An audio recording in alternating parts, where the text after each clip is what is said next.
Pusat Pelaporan dan Analisis Transaksi Keuangan mencatat 1.215 laporan transaksi keuangan mencurigakan selama 2022 senilai 183,8 triliun rupiah.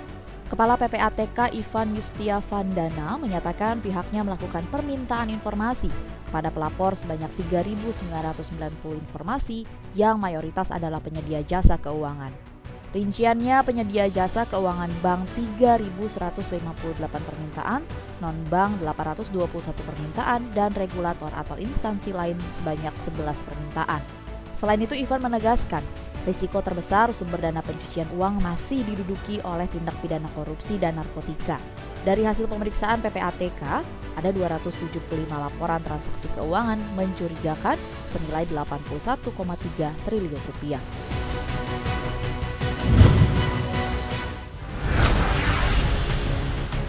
Badan Pangan Nasional resmi menerbitkan harga acuan penjualan di tingkat konsumen untuk sejumlah komoditas pangan. Aturan ini tertuang dalam Peraturan Badan Pangan Nasional Nomor 11 Tahun 2022. Komoditas yang harganya akan diatur diantaranya kedelai, bawang merah, cabai rawit merah, cabai merah keriting, daging sapi, kerbau, dan gula konsumsi. Kepala Badan Pangan Nasional Arief Prasetyo Adi mengatakan peraturan ini bertujuan untuk mengatur harga acuan pembelian dan penjualan. Harga acuan tingkat produsen ditetapkan berdasarkan dua instrumen utama, yaitu struktur biaya produksi dan keuntungan. Sementara untuk harga acuan tingkat konsumen ditetapkan berdasarkan tiga instrumen, yaitu biaya perolehan, biaya distribusi, dan keuntungan. Apabila dalam pelaksanaannya harga di produsen berada di bawah harga acuan, pemerintah akan menugaskan BUMN pangan untuk melakukan penyerapan sesuai dengan harga acuan tingkat produsen. Sedangkan ketika harga di konsumen berada di atas harga acuan, BUMN pangan juga akan melakukan penjualan kepada masyarakat sesuai dengan harga acuan di tingkat konsumen.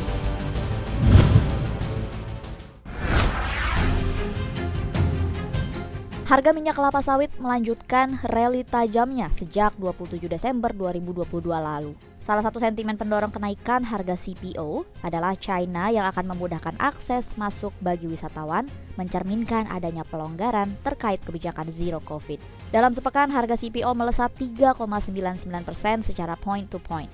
Pada perdagangan 27 Desember 2022, harga CPO berakhir melesat tajam 7,15% menjadi Rp4.104 Malaysia per ton dan menjadi lonjakan harian terbesar selama 3 bulan. Komisi Kesehatan Nasional pada awal pekan ini mengatakan akan berhenti mewajibkan para wisatawan untuk melakukan karantina mulai 8 Januari 2023. Maklum saja, China merupakan negara importir terbesar bagi komoditas minyak nabati, sehingga sentimen pelonggaran Zero Covid menjadi angin segar.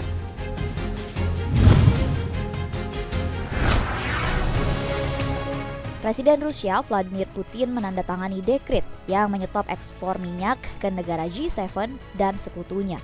Kebijakan ini berlaku pada 1 Februari 2023 hingga 5 bulan ke depan. Keputusan Putin ini sebagai balasan atas keputusan Uni Eropa, G7, dan juga Australia yang membatasi harga minyak asal Rusia di level $60 Amerika Serikat per barel. Batas tersebut mendekati harga minyak Rusia saat ini, tetapi jauh di bawah harga yang dapat dijual Rusia hampir sepanjang tahun 2022. Adapun tingginya harga minyak telah membantu mengimbangi dampak sanksi keuangan terhadap Moskow. Pasar langsung bereaksi dengan keputusan Putin tersebut. Harga minyak mentah dunia pun langsung menguat. Pada perdagangan 27 Desember 2022, harga minyak Brent tercatat 84,3 per barel. Sedangkan minyak jenis light sweet atau West Texas Intermediate stabil di $79,53 Amerika Serikat per barel. Namun sayangnya penguatan harga minyak dunia tak berlangsung lama. Pada perdagangan 28 Desember 2022, harga minyak kompak tertekan ke zona merah. Hal ini menjadi anomali ketika Rusia adalah pengekspor minyak terbesar kedua di dunia setelah Arab Saudi. Dan jika gangguan besar terhadap penjualannya akan berdampak jauh pada pasokan energi global.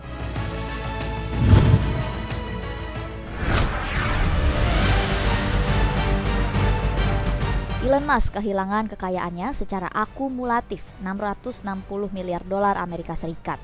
Mengutip dari Forbes, kekayaan miliarder Amerika Serikat ini turun tajam karena harga saham teknologi yang anjlok dipicu kenaikan suku bunga, melonjaknya inflasi, dan ekonomi yang memburuk. Dari para miliarder asal negeri paman Sam yang harta kekayaannya merosot, Elon Musk merupakan yang paling banyak.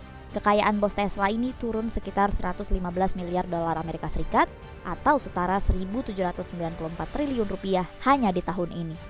Per 27 Desember 2022, harga saham Tesla turun hampir 70% secara year to date. Investor menganggap Musk tidak fokus pada perusahaan kendaraan listrik tersebut setelah langkah membeli Twitter.